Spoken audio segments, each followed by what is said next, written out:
So if you guys didn't know already, today is Michael Schumacher's 52nd birthday.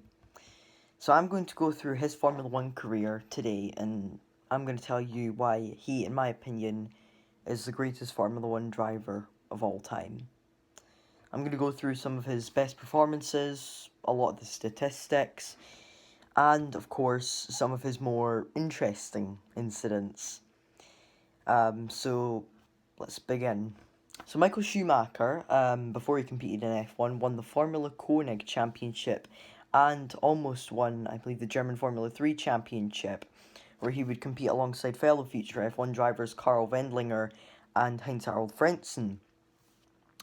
And he would compete at Le Mans, driving for Sauber Mercedes. Yes, you heard me right, Sauber. This was before Sauber competed in Formula 1 and they were partners with Mercedes and did a Le Mans programme. Schumacher almost won Le Mans numerous times. In fact, I think he competed in it a couple of times as well. Just like fellow world champions Graham Hill, Jim Clark, and Denny Hulme. So these impressive performances showed Mercedes that maybe he was good enough for F1, and he competed in touring cars for them. And when Bertrand Gachot got sent to jail for assaulting a taxi driver, Mercedes decided to give Jordan quite a lot of money so he would drive for them at the Belgian Grand Prix. He impressed straight away, and he actually went for, instead of driving around the circuit, he actually used his bicycle and went around the circuit on his bicycle. And he impressed in qualifying a brilliant 7th place, numerous places ahead of his much more experienced teammate Andrea de Cesaris. However, just a couple of corners into the race, despite being he went up to 5th place at the start, but he had gearbox problems, and as a result, he retired from the race in only the 3rd corner of the race. However, these impressive performances were seen by Benetton, who were going to sack Roberto Moreno, who had been putting in very poor performances compared to Nelson Piquet. I think that's right, anyway. So, as a result, Benetton tried to sign Schumacher, but there was some sort of contractual agreement between Mercedes, Schumacher, and Jordan, so Jordan could keep him for the rest of the season.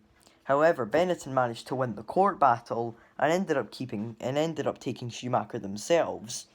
Schumacher ended up taking a best place of 4th in that season in the number of races he did. I believe at the Italian Grand Prix. And in 1992, he would finish an impressive 3rd in the championship, taking numerous podiums, including his first win at Spa in the wet. And in 1993, his car was quite slow, but he did score multiple race victories. However, 1994, and it'd be between Williams and Benetton for the World Championship. It looked as if it was going to be Senna and Hill against Schumacher and whoever it was. It was Leto, Verstappen, and Herbert. But obviously, what happened at San Marino made Schumacher not want to celebrate. However, Schumacher would go into the final round fighting for the title with Damon Hill, being just 1 point ahead of Hill. So if Hill won the race and Schumacher finished 2nd, Hill would be world champion. So basically, Schumacher had to win the race to be guaranteed the championship. But you guys know what happened. They collided very controversially. I'm not going to really talk about that one. I'm kidding. Let's talk about it. So Schumacher apparently ran wide and hit the wall, and as a result, Hill caught right up to him and was going to make a move.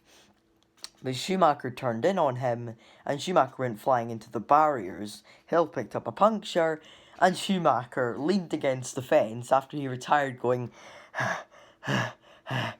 I did it, Ma, I did it. Yeah. Yeah, so he had, as well as his successor Lewis Hamilton would say, did very interesting tactics. However, 95, and he deserved the championship. Although, to be fair, I think he did deserve the title in 94, as he got given I think it was a very harsh race ban because of some sort of traction control setting that Benetton had. They should have been fined. They shouldn't have been given a race ban, but that was how F1 worked back in those days. Benetton should have been given a massive fine, but yeah. But 95, Schumacher won the championship easily. Benetton won the constructors, and Schumacher left Benetton in a blaze of glory. However, the team that he would join would be having the colours that I am wearing right now. I am, of course, talking about the team where he had 5 championships with, Scuderia Ferrari. And only in his 6th race, only in his 4th, 5th, 6th race, did he impress, finishing an incredible first in a very slow car and winning the race by like a minute from anyone else at the Spanish Grand Prix in incredibly torrential rain. And his performance was incredible. Many consider it to be Schumacher's finest ever performance and one of the greatest Formula 1 performances of all time. But that's for another video. He'd end up finishing 3rd in the championship behind the rookie Jacques Villeneuve, who was driving for Williams, and Damon Hill, who won the World Championship finally in his 4th attempt while being in a good car. 1997, and Ferrari was looking much quicker, and Schumacher looked as if he could win the World Championship, as he battled with Jacques Villeneuve all the way until the final round. I'll explain what happened there for another video. I'll just very quickly say that Schumacher turned in on Villeneuve and got disqualified from the World Championship. And as a result, his runner-up spot was taken by Heinz-Harald Frentzen. 1998, though, was not controversial at all. Neither was 99, or 2000, or 2001. But 99, it was a bad year for him. 98, he finished runner-up to Hakkinen, probably deservedly, since Hakkinen had a lot more consistency in 98. But 99, and Schumacher was 8 points behind Hakkinen heading into the British Grand Prix race weekend. And on the very first lap of the race, Schumacher suffered a horrific accident where he broke one of his legs and wouldn't return until the penultimate round of the season in Malaysia. When he came back, he wasn't the team leader. Eddie Irvine was his teammate. But because Irvine was the one that could have won the championship, Schumacher did as much as he could to help Irvine out and make sure Ferrari won the title. They didn't win the drivers, however, they won the constructors for the first time in 16 years. So, you can say what you want about that year. However, 2000 would be the beginning of a footprint which would last for 5 years, a legacy which would last forever. As 2000, Schumacher would be looking to take his first title with Ferrari, their first title in 21 years when it came to drivers, and more importantly, his 3rd World Championship. He started off the season well and won in Australia and stayed consistent throughout the year. And as a result, he captured his first ever title with Ferrari, and more importantly, his 3rd World Championship in Formula 1, which meant at this point that he was clearly the best German F1 driver of all time, since the only other driver who had been decent before him was Wolfgang von Trips. 2001 was just as dominant, as he would beat Hakkinen and Coulthard pretty convincingly in the World Championship. Not only in 2000, but also in 2001. But at this point, youngsters such as Juan Pablo Montoya, Kimi Räikkönen, and Michael's own brother Ralf Schumacher were coming through the ranks and were looking incredibly fast, and looked as if they could win world championships. And who can forget the 2 Renault drivers, Jarno Trulli and Iberman Alonso? So, 2002 was even more impressive because he had those 4 or 5 drivers. In fact, Alonso wasn't racing in 2002, and Hakkinen had retired. Räikkönen moved to McLaren, had a very crap car, so Ferrari walked their way to the title effectively. Schumacher scored podiums in every single race, a record which hasn't been equalled to this very day. Not even Hamilton has beaten it. Schumacher had such good reliability, such good car, and he was very good at avoiding trouble. And that, my friends, is what makes a good racing driver. who not only has a good car, but is consistent in that car and avoids accidents. And this is one of the reasons why I think he's one of the GOATs of F1. Obviously, he had his fair share of incidents earlier on in his career, and even at the end of his first stint in F1. But from about 98 to 2005, nothing controversial happened, really, that was his fault necessarily. And then that feeds into what I was talking about just a few seconds ago. So, the 2002 Austrian and US Grand Prix were very, very controversial. 2002 Austrian Grand Prix was controversial because Rubens Barrichello had dominated the race and was told to let Schumacher through so Schumacher could effectively try and win the title, despite the fact that it was early on in the season. And the USGP, Schumacher just wanted to let Barrichello have his chance, or he wanted to go for a photo finish and make it the closest ever F1 finish. That worked, but not in his favour, because Barrichello won the Grand Prix. But 2003 would be the year Schumacher would get, how do I put it? Schumacher would have his first actual challenge for the title in 3 drivers driving for 2 teams. Kimi Räikkönen driving for McLaren Mercedes. Ralf Schumacher and Juan Pablo Montoya driving for Williams. To be fair, Ralf Schumacher wasn't really in the championship fight, but because he won back-to-back races in, I think it was the Nürburgring and Magny-Cours, he did look very, very good at the end of the season. And it went right down to the wire, but Schumacher's car had a lot of reliability, and Schumacher took more wins than Montoya and Räikkönen combined. But because Räikkönen and Montoya had a lot more podiums, it went right down to the final round in Japan. It looked as if Montoya would win it, as he was leading the race, but Montoya would retire from the race with problems with his car, and Räikkönen would only finish 3rd place. Schumacher only needed to score, let me do the maths, Schumacher needed to score 4th place or better to win the World Championship. In fact, no, 3rd place or better to be guaranteed the World Championship. However, he won it, and more impressively, only in 8th place. 2004, though, was the complete opposite of that. He just walked his way to the title again. However, Max Mosley and the FIA were trying to take Ferrari down and make sure they didn't win a single race or win a single title in 2005. They did one of those. They stopped Ferrari from winning the championship. There was a new qualifying format, the tyre rules had changed, and Ferrari rocked up to Melbourne with a disappointing car. Schumacher struggled in qualifying and hardly scored any points in the race. And up until about halfway through the year, he was being consistently beaten by Montoya, by Räikkönen, and by Alonso, and he was on par with the Toyotas at this point in the season, and Fisichella. And his teammate Rubens Barrichello was struggling as well, so it just showed it wasn't only Schumacher struggling with the car, it was just the car being slow in general, as Barrichello only finished about 8th or so, 9th or so in the standings, behind both Toyotas, Fisichella, and Jenson Button. And that just showed that Ferrari, one season you can be dominant, the next you can be crap.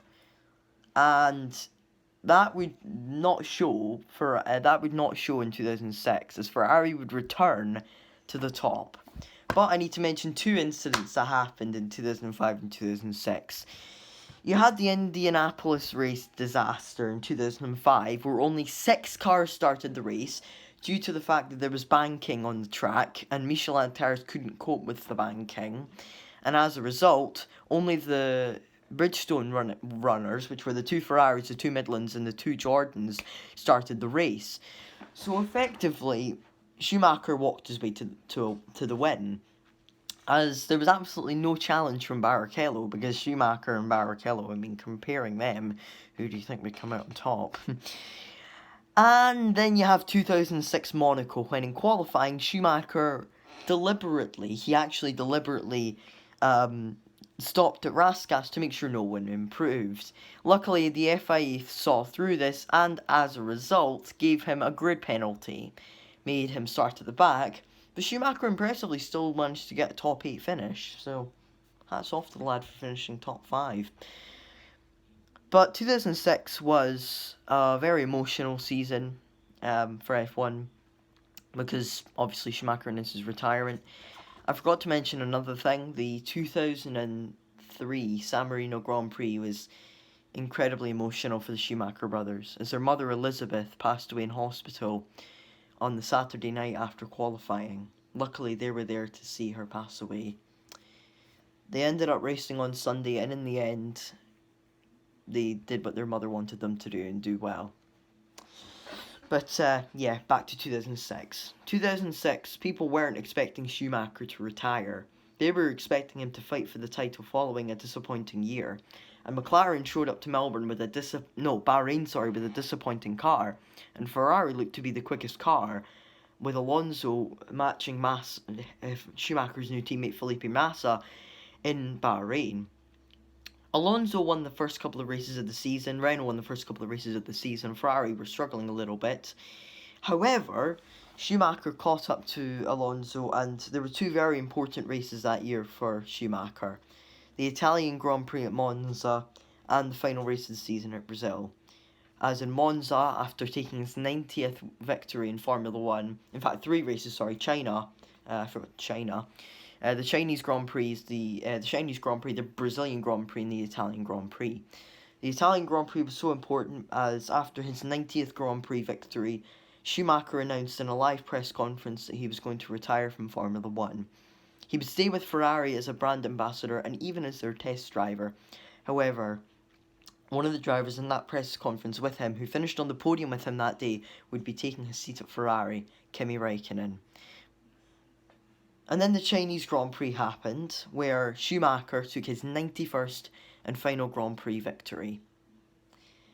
He showed some absolutely incredible drives, and even up until his final race in Brazil, showed that he was still an incredible driver. Psych! He returned in 2010, but 2010 and 11 were total disasters. But he wasn't driving for Ferrari. No. He was driving for Mercedes, alongside young German Nico Rosberg, and had his ass handed to him. Although, to be fair, Schumacher was in his early 40s and Rosberg was in his mid-20s, so you can understand why Rosberg would beat him. However, Schumacher showed an incredible qualifying in Monaco in 2012, where he would get pole position, but with a catch. He had a grid penalty following a collision in the previous race with Bruno Senna, as he wanted to get back at the Senna family for Ayrton and his fights. But anyway. And then you had the European Grand Prix, where Schumacher would take an emotional final podium, his 155th and final podium in Formula 1. He would retire at the Brazilian Grand Prix and would have an emotional message on the radio.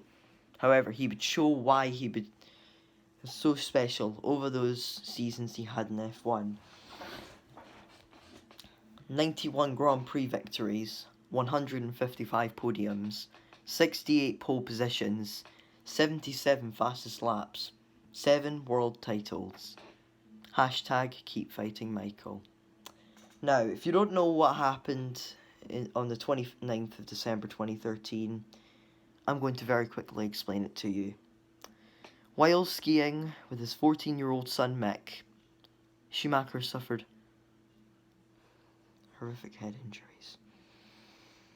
As a Ferrari fan, it's a shame I never got to see Michael Schumacher race properly in a Ferrari in Formula 1. However, Mick would continue on his father's legacy, and Mick is set to drive his first season of Formula 1 in 2021.